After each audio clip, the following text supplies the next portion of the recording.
Selamat pagi, salam Bapak Ibu jemaat kekasih-kekasih Tuhan. Puji syukur kita naikkan kepada Tuhan kita Yesus Kristus. Karena kasih setianya memungkinkan kita masih bisa bersama-sama. Terlebih-lebih momen atau waktu yang sangat istimewa. Kita bisa memenuhi panggilan Tuhan, panggilan kudus. Dengan kasih diingatkan kepada semua jemaat bahwa kita hadir, diniatkan untuk memuji, memuliakan Tuhan. Diniatkan kita akan memasyurkan namanya dengan hati yang sungguh-sungguh tunduk di hadapan hadirat Tuhan. Yang menjadi Tuhan penuh otoritas mutlak atas hidup kita. Mari kita bersama-sama mengungkapkan iman kita, meluhurkan namanya, mengagungkan namanya, memuji Dia, membuka suara dari hati yang paling tulus. Marilah kita masuk dalam hadirat Tuhan dengan satu keyakinan bahwa pertolongan kita ialah dalam nama Tuhan yang menjadikan langit dan bumi, yang memelihara kesetiaannya sampai selama-lamanya dan tidak meninggalkan hasil perbuatan tangannya. Kasih karunia dan damai sejahtera Allah Bapa, Allah Putra, dan Allah Roh Kudus kiranya menyertai kita sekalian. Amin. Mazmur 9 ayat 2-3. Bapak Ibu sekalian, mari kita mendengarkan firman Allah menjadi dasar ibadah kita pagi ini. Aku mau bersyukur kepada Tuhan dengan segenap hatiku. Aku mau menceritakan segala perbuatanmu yang ajaib. Aku mau bersukacita dan bersukaria karena Engkau bermazmur bagi namamu, ya Maha Tinggi. Sidang jemaat, kami persilahkan duduk. Mazmur 9 ayat 2 dan 3. Aku bersyukur kepada Tuhan dengan segenap hatiku. Aku mau menceritakan segala perbuatanmu yang ajaib. Aku mau bersukacita dan bersukaria karena Engkau bermazmur bagi namamu, ya Maha Tinggi. Kita masuk ruang Allah, hadirat Tuhan dengan penuh hati yang tulus. Ku masuk ruang Maha Kudus.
Siapakah yang tidak gentar hati?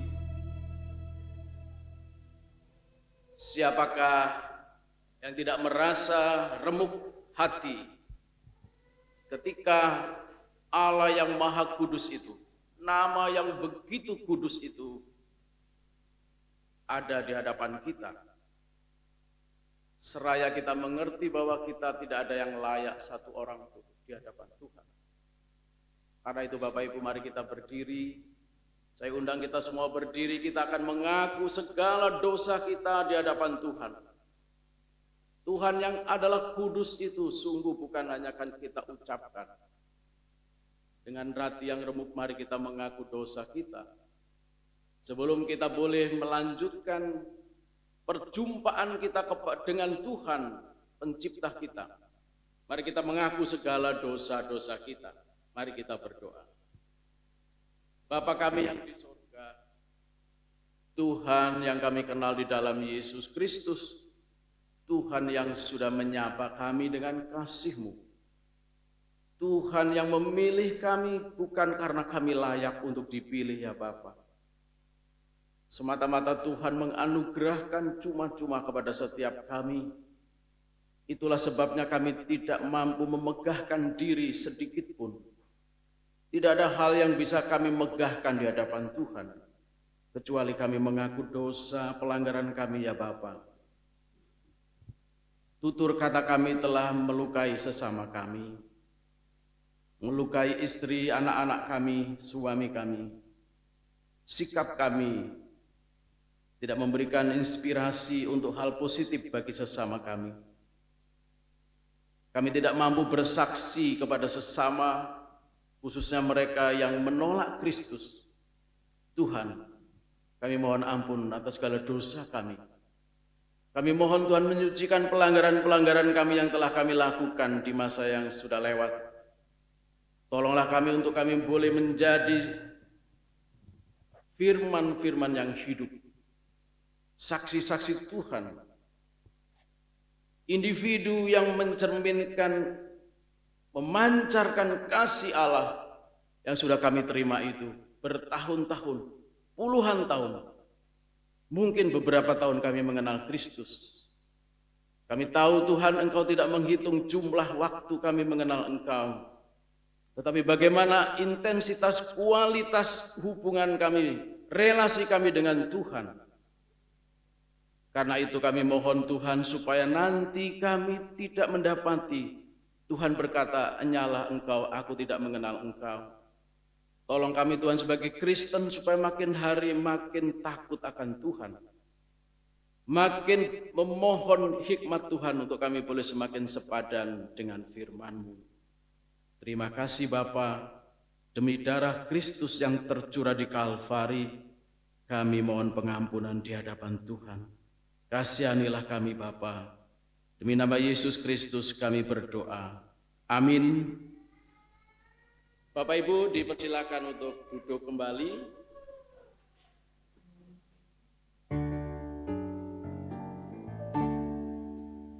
Kita sungguh bersyukur ketika boleh mengaku di hadapan Tuhan bahwa hidup kita memang tidak ada layaknya di hadapan Tuhan.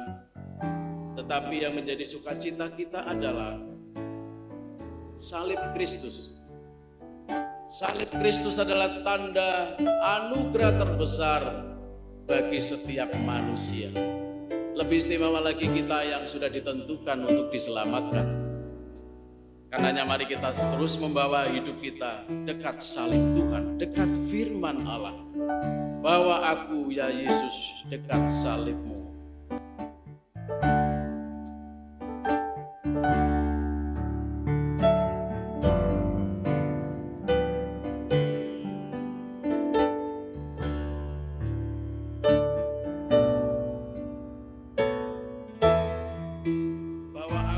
Yesus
pengorbanan yang paling sempurna, hanya satu-satunya darah Kristus.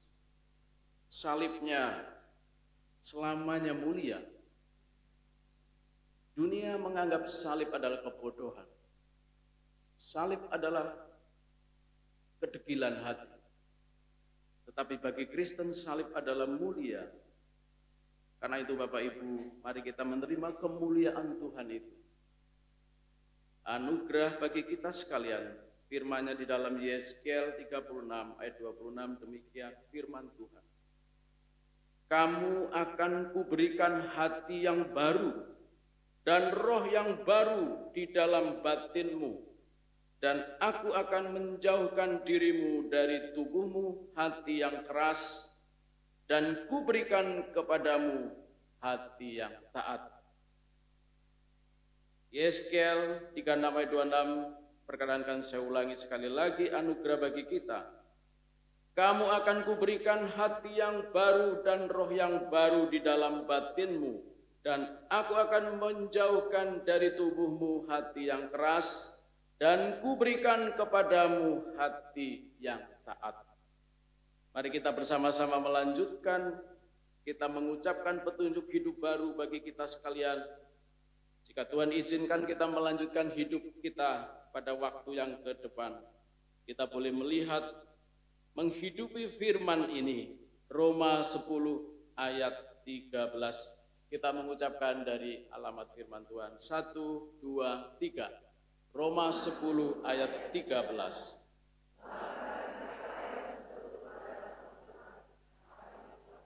Roma 10 ayat 13, sebab barang siapa yang berseru kepada nama Tuhan akan diselamatkan. Puji Tuhan, Bapak Ibu Jemaat, saya persilakan untuk duduk kembali. Biarlah kita yang senantiasa diberikan hikmat, karunia, kemurahan Tuhan. Bahkan kita diberikan jaminan hidup kekal di dalam Kristus. Sebagaimana pujian, jaminan mulia yang padaku. Yesus Tuhanku penebusku.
Kasih Tuhan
saudara Tuhan kita di dalam Yesus Kristus, Tuhan yang akan datang kembali menjemput kekasih-kekasihnya, yang tidak ada seorang pun di antara kita yang mengetahui hal itu.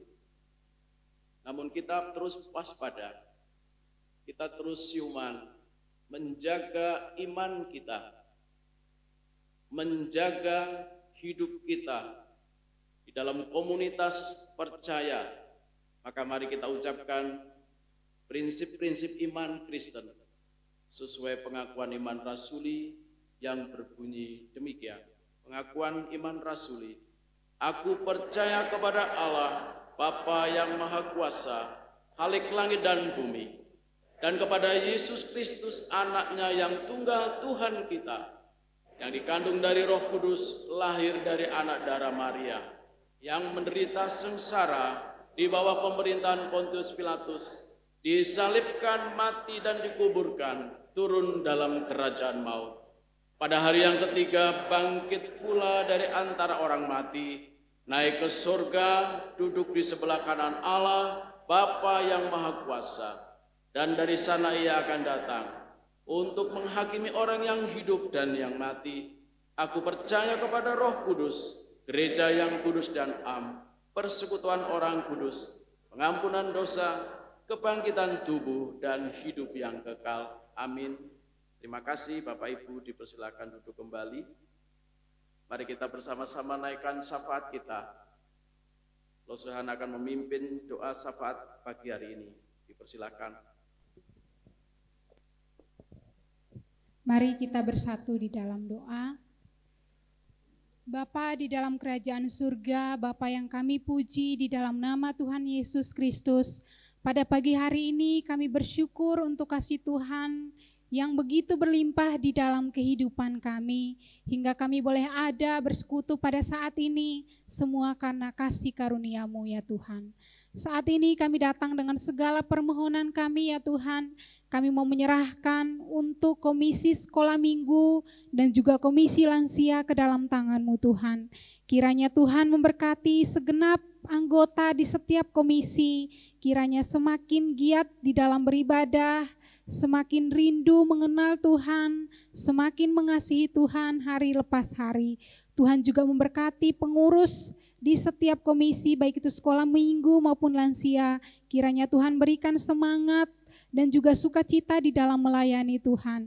Tuhan juga memberkati untuk guru-guru sekolah minggu. Kiranya Tuhan berikan hati yang semangat, hati yang semakin teguh di dalam melayani Tuhan. Terima kasih Tuhan, saat ini kami juga menyerahkan untuk badan pengurus sinode ke dalam tangan-Mu Tuhan.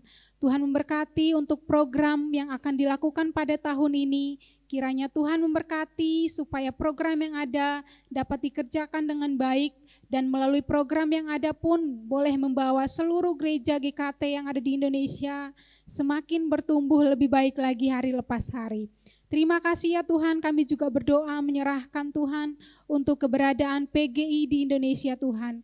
Kiranya Tuhan memberkati supaya setiap hamba-hamba Tuhan yang melayani di PGI kiranya dapat mengerjakan setiap program yang ada juga dengan baik. Dan kami rindu Tuhan, kiranya dengan keberadaan PGI, segenap gereja yang ada di Indonesia semakin bertumbuh lebih baik hari lepas hari, menjadi berkat bagi bangsa Indonesia Tuhan.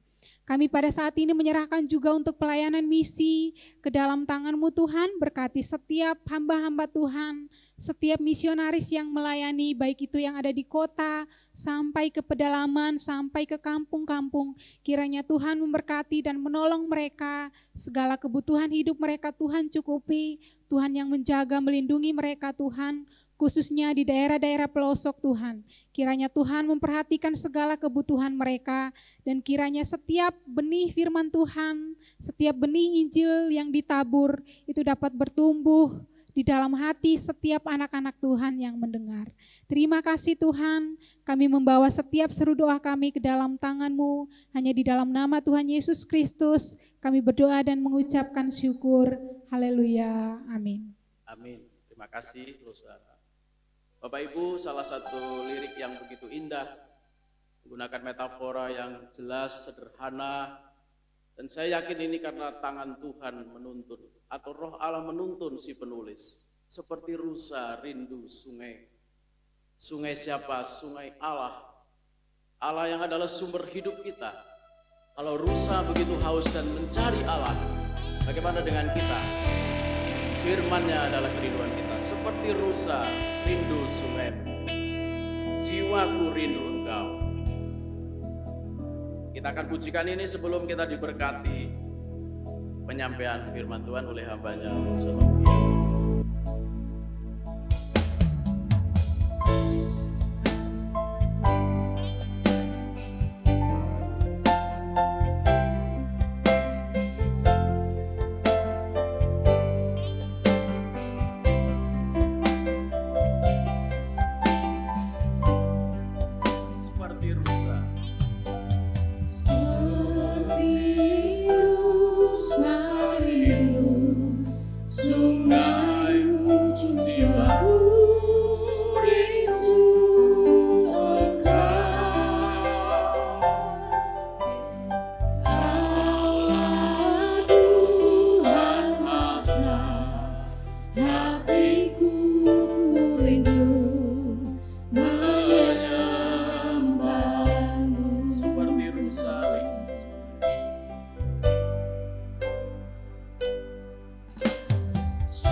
selamat pagi.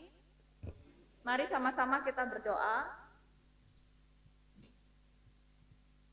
Terima kasih ya Tuhan, pertolongan-Mu sajalah yang membuat kami boleh hadir meresponi panggilan ibadah yang telah Tuhan berikan kepada kami.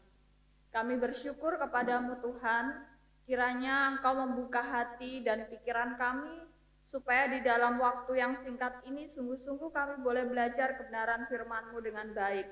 Setiap kami tanpa terkecuali Tuhan, bukalah hati dan pikiran kami, sehingga ketika kami pulang nanti, kami membawa suatu penyegaran dari firman-Mu yang akan menuntun kehidupan kami, di dalam kehidupan kami, kehidupan spiritual kami secara pribadi, maupun juga berkelompok di tempat ini. Terima kasih Tuhan, terima kasih. Di dalam nama Yesus kami berdoa. Amin. Sekali lagi selamat pagi. Tidak terasa Januari sudah masuk minggu yang ketiga ya kalau nggak salah hari ini. Nah di Januari yang ternyata sudah minggu ketiga atau masih minggu ketiga, katanya Januari itu ada masanya ketika memasuki tahun baru, bulan Januari itu bulan yang terasa paling lama. Rasanya kok nggak kelar-kelar. Nah saya terus terang merasa orang yang merasa Januari ini kok lama. Nah berkaitan dengan tahun baru, biasanya beberapa orang tuh seperti punya harapan-harapan baru atau bahasa kerennya resolusi. Nah saya mau nanya, apa kabar resolusi tahun baru di minggu yang masih minggu ketiga Januari? Apa kabar? Nah di tahun yang baru kita mungkin memiliki resolusi itu biasanya ya, ada yang di dalam pekerjaan, dalam keuangan. Oh saya mau bekerja lebih baik, saya mau naik posisi, saya mau menjadi orang yang lebih tepat waktu. Di dalam hal kesehatan misalnya, biasanya saya malas olahraga, sekarang saya mau olahraga minimal 1 minggu 3 kali. Atau biasanya cuma kardio, sekarang saya mau angkat beban.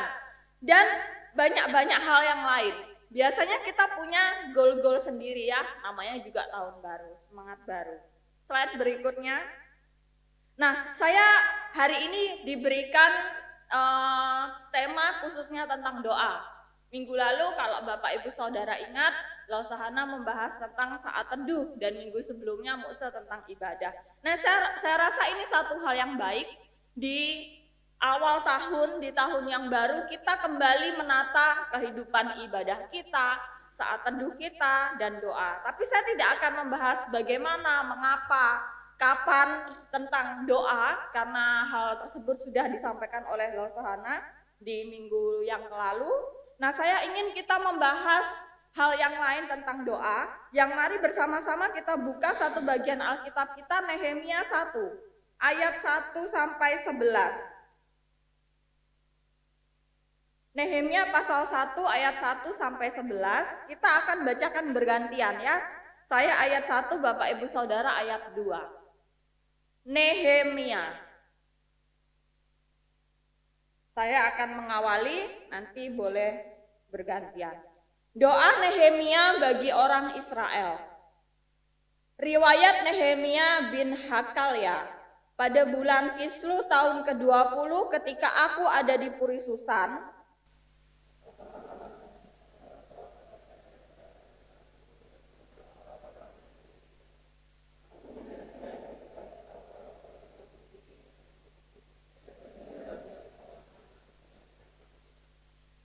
kata mereka kepadaku, orang-orang yang masih tinggal di daerah sana, yang terhindar dari penawanan, ada dalam kesukaran besar dan dalam keadaan tercela. Tembok Yerusalem telah terbongkar dan pintu-pintu gerbangnya telah terbakar.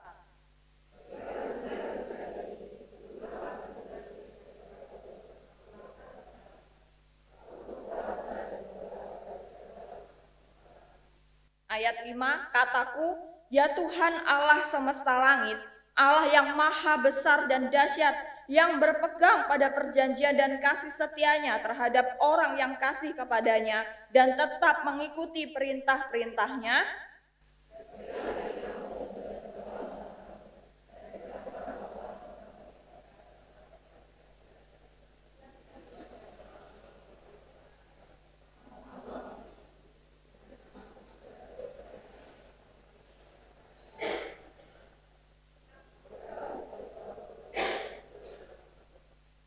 Ayat 7, kami telah sangat bersalah terhadapmu dan tidak mengikuti perintah-perintah, ketetapan-ketetapan, dan peraturan-peraturan yang telah kau perintahkan kepada Musa, hambamu itu.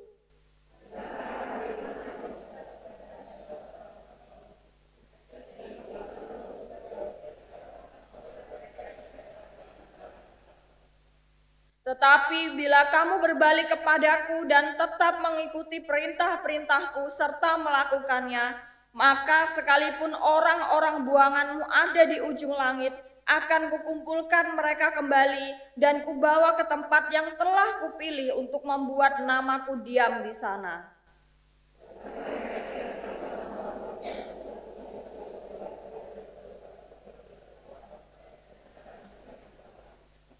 Bersama-sama kita baca ayat 11. Ya Tuhan, berilah telinga kepada doa hambamu ini dan kepada doa hamba-hambamu yang rela takut akan namamu, dan biarlah hambamu berhasil hari ini dan mendapat belas kasihan dari orang ini. Ketika itu aku ini juru minuman raja. Nah, saya tidak tahu seberapa sering kita membaca kitab Nehemia ini, tapi saya berpikir seperti ini, untuk mengawali kitab Nehemia ini, karena mungkin kita jarang baca, atau mungkin ini bagian yang banyak sejarahnya sehingga kita agak sulit memahami, maka maafkan saya harus ngomong sedikit tentang sejarah latar belakang yang ada di dalam kitab Nehemia ini. Nah, saya mau mulai dari gambar ini ya. Saya coba untuk menjelaskan melalui gambar seperti ini. Suatu ketika ada satu masa kerajaan Israel yang sangat diberkati Tuhan itu terpecah jadi dua. Pecah kongsi ya. Sebelah kanan dan sebelah kiri, Israel dan Yehuda. Nah, satu kali ketika mereka sudah dalam keadaan yang terpecah itu, bangsa yang pertama yaitu suku Israel itu dikalahkan oleh satu kerajaan yang besar, dikalahkan oleh Asyur. Yehuda nggak kena, Yehuda aman gitu ya. Mungkin, wah kamu kalah sama bangsa Asyur. Tapi jangan lupa, ternyata kerajaan yang lain itu juga menyerang kerajaan Yehuda. Namanya bangsa Babel. Jadi satunya dikalahkan oleh bangsa Asyur, satunya dikalahkan oleh bangsa Babel. Kenapa? Kenapa ceritanya bisa seperti itu? Karena kerajaan Babel ini, bangsa Babel yang di masa itu super kuat, itu mengalahkan Asyur. Nah, kalau mengalahkan Asyur ya, Babel mengalahkan Asyur, otomatis jajahannya Asyur itu juga akan dijajah oleh orang Babel. Sampai sini masuk ya? Pokoknya kalau saya jajah kamu, berarti apa yang kamu jajah bangsa manapun itu juga jadi anak buah saya. Nah, akibatnya adalah kedua kerajaan ini, baik Israel maupun Yehuda yang terpecah itu tadi, akibatnya mereka mengalami kehancuran yang parah. Dan salah satu akibatnya itu, orang-orangnya, manusianya itu diangkut ke pembuangan. Kita sudah sering mungkin dengar istilah ini.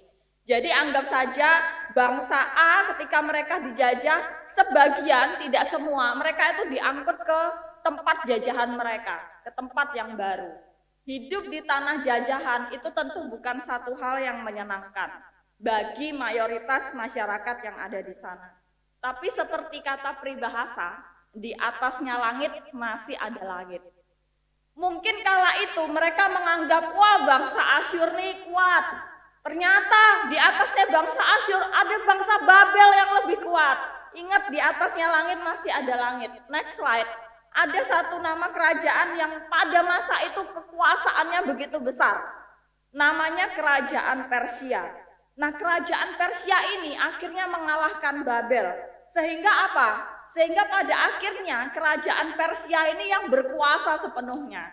Kamu Asyur saya kalahkan, kamu Babel saya kalahkan, Persia berjaya. Dan salah satu nama raja yang terkenal di dalam kerajaan Persia itu Raja Kores. Kita tidak akan bahas di sini. Beberapa waktu yang lalu sempat saya singgung ya, Raja Kores. Raja Kores ini dikenal sebagai pemimpin yang demokratis. Biasanya kalau penjajah, saya sebagai raja penjajah, saya akan membuat orang-orang bangsa yang saya jajah untuk mengikuti apa yang saya sembah. Kalau saya percaya sama Dewa A, kamu jajahan saya harus ikut sembah Dewa A. Kalau Kores nggak begitu. Saya memang menjajah kamu, tapi karena saya raja yang demokratis, saya ingin disanjung. Saya akan membuat kamu bebas, silahkan. Kamu punya agama apa? Kamu mau dirikan kuil di sana? Kamu mau menyembah pohon yang itu? Kamu mau beribadah seperti apa? Silahkan. Nah, ini sebenarnya salah satu cara yang Tuhan pakai melalui si Raja Kores ini, sehingga orang-orang Israel, Yehuda yang waktu itu sengsara di dalam pembuangan, itu pelan-pelan mulai sedikit-sedikit pulang ke tanah air mereka, ke tanah perjanjian. Mulai membangun bait Allah yang dirobohkan. Ya meskipun barang-barangnya sudah banyak dijajah ya, barang-barang di dalam bait Allah yang emasnya, perak, segalanya begitu megah sudah dijajah. Tapi umat Allah ini sedikit demi sedikit mulai pulang, mulai dibangun rumah mereka, rumah Allah mulai dibangun meskipun nggak sampai selesai. Nah, saya ingin mengatakan di sini, Persia ini tentu dari masa ke masa mereka memiliki raja yang berganti-ganti, yang garis merah ini. Ada berbagai macam raja sampai akhirnya kita baca kitab Nehemia. Di dalam kitab Nehemia ini yang berkuasa adalah Raja Artasasta. Nah, Nehemia pada waktu itu berada di istana raja dan mendapatkan kabar tentang bangsanya. Apa yang di situ didapatkan oleh Nehemia? Seorang yang bernama Hanani datang kepada Nehemia. Nehemia, ada satu masalah besar. Oh ya, gimana keadaan bangsa kita, bangsa Israel, Yehuda? Wah, cilaka ini. Tembok dan pintu gerbang tempat di tanah kelahiran kita, di tanah air kita itu hancur. Next slide. Dikatakan tembok Yerusalem telah terbongkar. Bayangin tembok ya, tembok kota ya, bukan tembok rumah ya. Tembok kota itu tembok yang tinggi, tembok yang kuat. Tembok yang nggak mungkin tebalnya cuma segini, pasti tembok yang luar biasa tebal supaya tidak bisa dimasuki oleh orang lain, bangsa lain. Tembok Yerusalem itu telah terbongkar dan pintu-pintu gerbangnya telah terbakar. Kenapa saya harus bahas di sini? Ini menunjukkan keadaan yang sangat bahkan dikatakan di dalam Alkitab mereka dalam kesukaran besar dan dalam keadaan tercela. Karena dua hal. Tembok dan pintu gerbang mereka rusak dan terbakar. Saya mau mengajak kita untuk memahami seperti ini. Dalam Alkitab kita pernah dengar cerita tembok Yeriko ya. Tembok Yeriko. Nah, waktu bangsa Israel mau masuk ke tembok Yeriko, mereka mau merobohkan yang pertama-tama itu temboknya. Jadi tembok itu memang semacam tameng yang di dalam masa itu ya diciptakan sebuah bangsa, dibuat supaya bangsa itu terlindungi dari serangan bangsa lain. Bahkan di dalam Amsal pasal 25 ayat 28 itu dikatakan orang yang tidak bisa mengendalikan diri itu seperti kota yang roboh temboknya. Jadi apa yang saya mau bilang? Tembok ini sesuatu yang sangat penting. Kalau tembok itu roboh, bangsa itu sedang dalam bahaya yang sangat besar. Karena mereka tidak punya perlindungan. Bahkan pintu gerbang itu juga tempat yang penting. Di dalam sejarah bangsa Israel, bahkan juga bangsa-bangsa di sekitar bangsa Israel masa itu, dikatakan pintu gerbang itu tempat penting. Kenapa? Orang tuh ngumpul di situ. Kalau bahasa kita hari ini mereka tuh kongko-kongko di situ ya. Tapi bukan kongko-kongko gosipin tetangga, bukan. Mereka di situ itu apa? Bahkan ketika mereka mengadakan perjanjian dengan sesama mereka tuh melakukannya di pintu gerbang. Informasi, memberikan pengumuman itu di pintu gerbang. Segitu pentingnya pintu gerbang dan tembok bagi bangsa Israel. Sehingga ketika pintu gerbang dan tembok itu hancur, maka apa yang pertama kali dilakukan Nehemia? Dia bersedih, dia berkabung, tetapi dia berdoa. Nah, di awal 2024 ini saya mengajak kita untuk merenungkan doa di dalam dua hal. Yang pertama, doa adalah ekspresi kasih kepada sesama. Saat Hanani datang kepada Nehemia di dalam bagian Alkitab yang kita baca tadi, Nehemia itu punya posisi strategis dalam kerajaan Persia. Posisi strategisnya seperti apa? Dia disebut punya jabatan next sebagai juru minuman raja. orang yang bawain anggur sama raja gitu ya. Nggak tahu, ini sepertinya kurang familiar dalam kehidupan kita hari ini. Tapi ada posisi di masa itu yang sangat penting, bukan posisi main-main. Seorang juru minuman raja. Juru minuman raja ini otomatis orang yang dekat dong sama raja. Kalau hari ini mungkin pas pamres gitu ya. Tapi ini di atasnya lagi, pas pamres mereka mencicipi gitu ya, ketika presiden berkunjung ke tempat lain, ke wisata kuliner, harus dipastikan makanan ini aman, steril atau enggak. Bukan cuma steril, jangan sampai ada beracun. Nah, juru minuman raja itu punya tugas yang mirip seperti itu, ngicip makanan, ngicip anggur, sehingga raja aman. Ini Raja Persia loh yang diamankan, Artasasta loh. Kekuasaannya sangat besar, bahkan dikabarkan powerfulnya kerajaan Persia itu tidak bisa disamakan dengan bangsa-bangsa yang ada hari ini. Cakupan daerah kekuasaannya sangat luas. Nehemia ini orang penting. Bahkan kalau kita pernah tahu, di kerajaan zaman dulu, raja-rajanya ini memegang cincin materai. Cincin materai itu kayak cincin yang ada capnya gitu ya. Cincin ini penuh kuasa. Kalau kita tulis surat pengumuman, keputusan, kalau sampai surat itu dicap sama cincin materainya raja, itu sah, tidak bisa ditarik. Dan itu salah satu tugasnya Nehemia. Dia seorang yang sangat penting. Tetapi ketika dia mendengar kesusahan bangsanya, di mana temboknya hancur, pagarnya terbakar, respon pertamanya dia adalah menangis dan berkabung. Next. Menangis dan berkabung, meratap bahasa lainnya, tapi tidak berhenti sampai di situ. Sedih boleh, tapi dia responi dengan tindakan yang lain, yaitu berpuasa dan berdoa. Nah, apa yang Nehemia lakukan di sini itu adalah ekspresi kasih. Saudara nggak mungkin kan nangis buat seseorang, suatu bangsa, suatu apapun itu, kalau saudara tidak mengasihi mereka, kalau saudara tidak mengasihi dia. Menangis karena kita peduli, bahkan kita mau berdoa bagi seseorang atau bangsa itu. Beberapa waktu ini mungkin sudah berapa lama ya, share tentang suku-suku, apa yang dialami di sana, kesulitannya, berapa orang Kristen, seperti apa keadaannya. Banyak nama-nama yang kita tidak pernah dengar.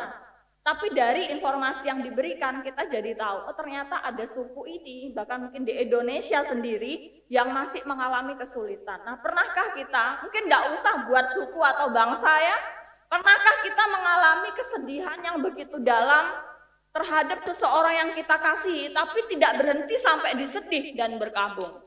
Kita berdoa buat mereka. Hal yang istimewa adalah detail yang disebutkan di Alkitab ini. Nehemia pasal 1 itu menyebutkan ketika Hanani datang kepada Nehemia, itu ada di bulan Kislu, pasal 1 ayat 1. Bulan Kislu itu kalau sekarang antara akhir November sampai awal Desember. Tetapi pasal yang kedua, ketika Nehemia pertama kali menghadap Raja Artasasta, Raja melihat, kenapa kok mukamu muram gitu, kamu ada masalah apa? Dengan kata lain, ketika disebutkan di pasal 2 itu bulan Nisan, selama kurang lebih dari bulan Kislu sampai bulan Nisan itulah Nehemia menyimpan segala dukanya, kurang lebih 3 sampai 4 bulan. Bulan Kislu adalah akhir November sampai awal Desember. Bulan Nisan pasal yang kedua ketika Nehemia menghadap raja itu sekitar bulan 3 sampai bulan 4. Jadi sekitar 3 sampai 4 bulan Nehemia meratapi nasib bangsanya. Luar biasa ya, nasionalis. Karena saya harus akui bangsa Israel ini tidak seperti bangsa Indonesia gitu ya. Mungkin bangsa Israel ini mereka bangga sama bangsa mereka. Punya pride, punya kebanggaan. Kalau kita hari ini kan di internet kita sering orang ngomongin Indonesia tapi nggak pakai nama Indonesia ya. Biasanya pakai Wakanda, nggak maju-maju. Wakanda nggak maju-maju. Negara plus 62 ini kok masyarakatnya agak cerdas-cerdas. Jadi kita ini sering timbul perasaan tidak bangga dengan bangsa kita. Ini sangat berbeda dengan bangsa Israel. Nah, refleksi yang bisa kita dapatkan hari ini adalah pertama tentang doa. Pernahkah kita merasa sangat sedih atau kita merasa mungkin sangat senang dengan saudara kita bagi saudara kita. Sehingga mungkin kita bertanya kepada mereka, mau didoakan apa hari ini? Pernah nggak kita nanya? At least ketika mereka ulang tahun. Mungkin nggak ketika mereka sedih, tidak semua orang men-sharingkan kesedihannya kan. Tapi ketika mereka bahagia, kamu mau didoakan apa hari ini? Itu senang sekali rasanya. Ada satu masa ketika saya ulang tahun, tapi saya lupa beberapa tahun yang kapan, saya merasa di tahun itu banyak sekali yang nanya sama saya mau didoakan apa. Itu istimewa. Saya bilang istimewa tapi saya lupa tahun berapa ya, jadi kayak agak bertentangan. Tapi saya senang, karena bagi hamba Tuhan tuh kayak biasanya kan orang sering losa tolong didoakan ini, didoakan itu. Sehingga ketika ada orang lain nanya mau didoakan apa, losa, ada orang yang doain saya ya. Itu rasanya, oh ternyata saya senang sekali ternyata digitukan ya. Nah coba yang PDKT, cewek, cowok, nanyanya ganti, jangan makan apa, masa apa, sudah makan belum, nanya mau didoakan apa hari ini. Siapa tahu itu lebih manjur ya. Doa adalah ekspresi kasih kita kepada sesama. Nah mari kita belajar untuk berdoa bagi saudara-saudari kita. Dan yang kedua, doa itu juga adalah ekspresi, yaitu ekspresi dari pengetahuan kita tentang Allah. Sekali lagi, ekspresi dari pengetahuan kita tentang Allah. Saya satu kali pernah ibadah di satu gereja ketika saya masih mahasiswa, dan ini adalah momen yang tidak terlupakan. Saya nggak sendiri ya, saya sama teman saya. Kami ibadah di satu gereja di Malang. Ketika itu selesai persembahan kan doa. Biasa di sini juga doa selesai persembahan. Terus saya nggak tahu yang doa itu siapa, tapi intinya beliau ngomong, Tuhan, Engkau membutuhkan persembahan ini, uang ini untuk membangun gereja, untuk pelayanan, bla bla bla. Selesai dari ibadah saya ngobrol sama teman saya. Saya rasa hanya saya yang merasa aneh. Tapi ternyata teman saya juga merasa aneh. Apa yang aneh? Masa Tuhan butuh duit, butuh persembahan buat bangun gereja, buat pelayanan? Saya pikir itu bukan konsep yang alkitabiah ya. Even mahasiswa tingkat 1 waktu itu tahu. Masa doanya seperti ini? Nah doa itu sebenarnya ekspresi dari pengetahuan kita tentang Allah. Dalam doa Nehemia itu bisa terlihat Nehemia itu paham tentang firman Allah. Setidaknya dia menyebutkan hal-hal ini ya. Dia menyebutkan Allah yang berkuasa. Kita bisa lihat di ayat 5. Tuhan semesta langit, coba kita lihat ya ayat 5. Ya Tuhan Allah semesta langit, Allah yang maha besar dan dahsyat, yang berpegang pada perjanjian dan kasih setianya terhadap orang yang kasih kepadanya dan tetap mengikuti perintahnya. Ada Allah yang maha besar, Allah semesta langit. Nehemia juga menyebutkan Allah itu Allah yang mengampuni dosa. Dia mohon ampun atas dosa bangsanya dan tidak lupa atas dosanya dan keluarganya. Jadi Nehemia sadar betul, dia dan bangsanya adalah orang yang berdosa. Tetapi Allah adalah Allah yang mengampuni dosa juga. Nehemia juga sadar Allah itu Allah yang setia sama perjanjian. Nehemia sebutkan, Tuhan, Engkau Allah yang setia memegang perjanjian. Dan yang pasti Nehemia juga yakin Allah yang kepadanya Nehemia berdoa adalah Allah yang mendengar doanya. Allah yang nggak tutup kuping, nggak mau dengar kamu doa, kamu nggak mau dengar, bukan seperti itu. Allah adalah Allah yang mendengar doa kita. Nah kerajaan Persia ini kan kerajaan yang luar biasa kekuasaannya, yang bahkan sampai hari ini daerah kekuasaannya itu tidak tertandingi oleh bangsa-bangsa lain. Otomatis rajanya waktu itu Artasasta adalah raja yang ditakuti. Raja yang ditakuti. Tetapi saat Nehemia next di dalam ayat 11 itu menyebutkan, biarlah hambamu berhasil hari ini dan mendapat belas kasihan dari orang ini. Kira-kira orang ini itu siapa? Ada yang bisa tebak enggak? Nehemia di dalam penutup doanya ya, Allah Engkau maha besar, ampuni dosa kami Tuhan. Engkau Allah yang setia pada perjanjian, dengarlah doa kami. Dan biarlah hambamu berhasil hari ini dan mendapat belas kasihan dari orang ini. Kata orang ini di situ itu merujuk kepada Raja Persia. orang yang sangat berkuasa di muka bumi pada waktu itu. Tapi ketika dia sebutkan orang ini, di situ Nehemia sedang mengatakan, dia sedang menempatkan posisi Allah yang kepadanya Nehemia berdoa, memiliki posisi yang lebih tinggi, bahkan lebih tinggi sekalipun dari raja yang paling berkuasa di muka bumi pada masa itu, Artasasta, Raja Persia. Tuhan tolong Tuhan, saya tahu kalau saya mau tambahkan ya, saya mau imajinasikan, saya tahu Raja Persia, Raja Artasasta ini berkuasa. Wah, kekuasaannya besar, kekuasaannya luar biasa di muka bumi ini. Tetapi raja yang paling powerful itu sekalipun tidak lebih besar kuasanya dari Allah Engkau yang kepadamu aku berdoa hari ini. Sehingga Tuhan mohon berilah keberhasilan supaya saya dapat belas kasihan, dapat restu dari si raja yang powerful ini. Karena Engkau Allah yang lebih berkuasa sekalipun, lebih daripada raja yang berkuasa di muka bumi. Nah saudara, kiranya poin kedua ini tidak membuat kita takut memimpin doa. Saya memang bilang doa adalah ekspresi dari pengetahuan kita tentang Allah. Kiranya poin kedua ini sekali lagi tidak membuat kita takut berdoa. Wah, gara-gara doa itu ekspresi pengetahuan kita tentang Allah ya, nanti jangan-jangan ketika saya berdoa saya akan dinilai, dikritisi. Mikirnya jangan ke situ saudara, mikirnya seperti ini. Makanya kita perlu lakukan keduanya. Entah itu di dalam kita membaca firman yang pertama, dan yang kedua di dalam kita berdoa. Karena mempelajari firman dan berdoa itu sebuah kesatuan. Melakukan yang satu, tapi cuekin yang lain, gak peduli sama yang lain, itu kekeliruan dan akan menuntun kita pada kekecewaan. Kita baca sama-sama ya, 1, 2, 3. Mempelajari firman dan berdoa adalah sebuah kesatuan. Melakukan yang satu tanpa mempedulikan yang lain adalah sebuah kekeliruan yang menuntun pada kekecewaan. Saudara pernah belajar firman Tuhan, otaknya full, pemahamannya luar biasa, tapi tidak berdoa, saudara tidak punya relasi. Saudara hanya berdoa, tapi tidak paham firman. Saya beri contoh, di dalam pikiran kita Tuhan itu baik, tapi kita nggak paham Tuhan itu baiknya seperti apa. Karena kita nggak belajar firman. Kita nggak pernah tahu penjelasan di dalam Alkitab seperti apa. Di dalam konsep kita, Tuhan itu baik ketika Tuhan berkati saya.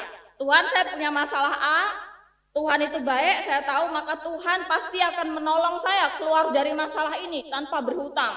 Ketika pada akhirnya solusi dari masalah saya adalah berhutang, mau nggak mau, apakah berarti Tuhan itu jahat?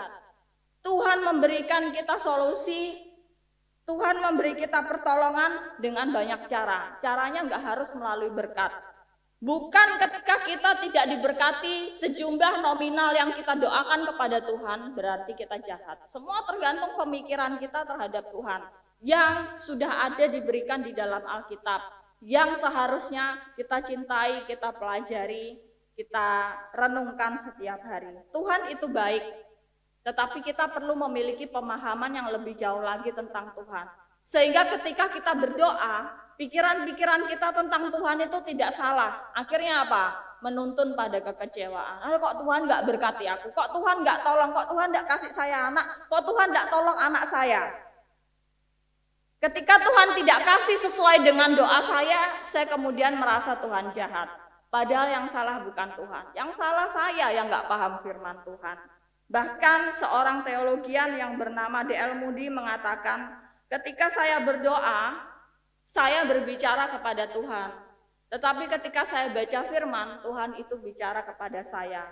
Marilah kita lakukan keduanya, baik itu membaca firman maupun di dalam doa. Gereja kita telah memfasilitasi di dalam doa malam yang ada setiap hari Kamis. Kita memiliki kesempatan, kita bisa hadir. Bahkan juga mungkin kita bisa hadir di dalam ibadah yang mungkin sesuai dengan usia kita, kebutuhan kita, mungkin kita bisa hadir di sana, dan terutama di dalam ibadah minggu. Kita membuka hati dan pikiran kita untuk kita belajar firman dan juga berdoa bersama dengan orang percaya lainnya. Kiranya firman Tuhan ini bisa menjadi berkat bagi setiap kita. Doa sekali lagi, mari kita belajar untuk mengekspresikan kasih kita kepada sesama dengan mendoakan mereka dan juga belajar akan kebenaran firman Tuhan sehingga doa-doa kita menjadi doa-doa yang sungguh sesuai dengan firman-Nya. Mari kita berdoa. Mohon kesediaan Loso Danu untuk boleh memimpin dalam doa. Kiranya juga Tuhan boleh memberkati jemaat-Mu ya Tuhan, untuk belajar satu hal tentang pemahaman tentang doa dan membaca Alkitab. Terima kasih Tuhan Yesus, biarlah memberkati juga Roh Semakin yang menyampaikan firman Tuhan dalam rangkai untuk pemulihan nama-Mu. Terima kasih Tuhan Yesus dalam segala kekurangan dan ketidaktaatan kami, kiranya Tuhan juga boleh mengampuni kami. Di dalam nama Tuhan Yesus kami berdoa dan bersyukur. Amin. Kita patut memuji dan bersyukur kepada Allah Bapa kita yang terus mengasihi kita, firman-Nya masih ada bersama kita. Istimewa hari ini hamba-Nya sudah dipakai oleh Tuhan. Tuhan sudah berkata-kata kepada kita sekalian, bagaimana kita boleh mengenal Allah kita, Tuhan Yesus yang sungguh-sungguh mengasihi kita. Kemudian kita ekspresikan di dalam sikap hidup secara total, secara holistis, dalam hidup beribadah dan juga hidup sehari-hari. Syukur kita mari kita ungkapkan di dalam kita memberikan yang terbaik, untuk kita boleh bersama-sama berpartisipasi membangun kerajaan Allah, membangun gerejanya. Kita akan melakukan persembahan, mengumpulkan persembahan. Pada para petugas dan penatua dipersilakan mengedarkan persembahan. Sebelumnya mari kita mengingat firman Tuhan. Sebagaimana Matius pasal 22 ayat 21, demikian firman Tuhan. Jawab mereka, gambar dan tulisan kaisar. Lalu kata Yesus kepada mereka, berikanlah kepada kaisar apa yang wajib kamu berikan kepada kaisar, dan kepada Allah apa yang wajib kamu berikan kepada Allah. Dengan persiapan dan hati yang tulus kita akan memberikan persembahan kepada Allah. Seraya kita pujikan, ku bawa korban syukur.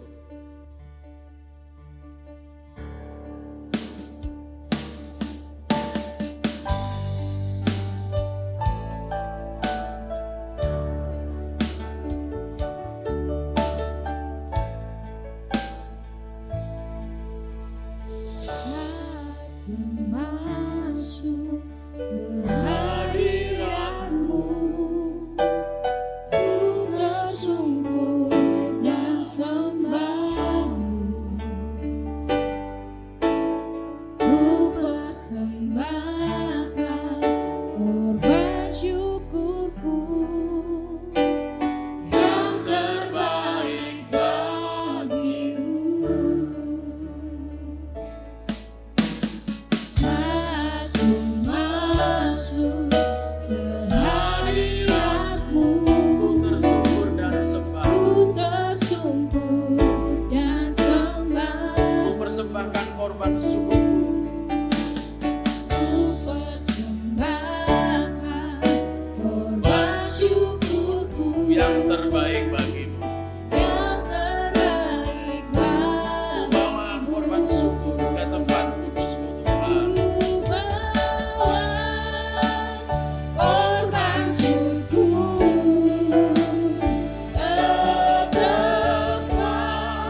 dengan segala kerendahan hati, mari kita datang menyerahkan hidup kita sebagai persembahan yang hidup berkenan bagi Tuhan, juga harta benda kita. Dengan kasih mohon Pak Albert memimpin kita dalam doa syukur persembahan kita. Mari kita berdoa. Segala puji syukur kami naikkan kehadiran-Mu ya Bapa, atas segala pimpinan dan tuntunan-Mu yang telah Kau berikan bagi setiap kami, hari demi hari yang telah kami lewati. Pagi hari ini kami datang ke hadapan-Mu dengan membawa sebagian kecil dari segala berkat-berkat. Ya Bapa, kami mohon Kau berkati, Kau kuduskan sembahan ini, sehingga sungguh kami dapat menggunakannya untuk kemuliaan dan kebesaran nama. Terima kasih ya Bapak, terima kasih. Hanya dalam nama Tuhan Yesus kami mengucap syukur dan berdoa. Amin. Terima kasih. Kita bersama-sama Bapak Ibu mengakhiri ibadah kita. Kita akan memujikan segala puji hormat hanya bagi Tuhan, puji Allah Bapa Putra, dan nanti kita menerima berkat melalui hambanya Bapak Pendeta Suhartoyo dan kita aminkan. Saya undang semua bangkit berdiri. Puji Allah Bapa Putra.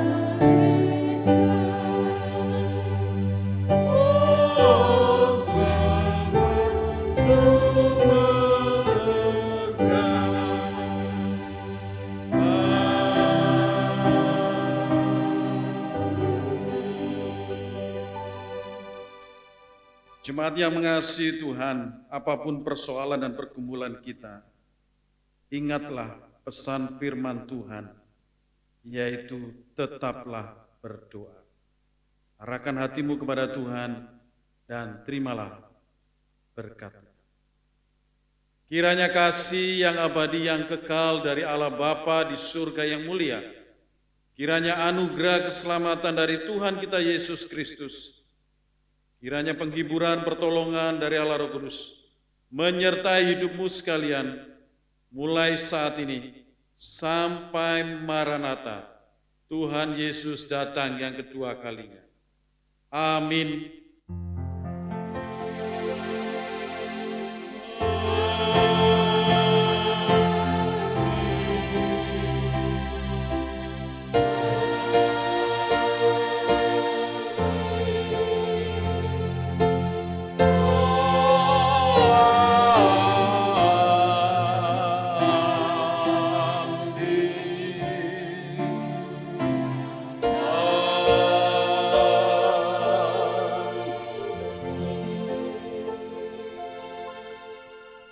Ibadah kita selesai, silakan duduk bersaat teduh. Bapak Ibu, selamat berhari Minggu, Tuhan memberkati.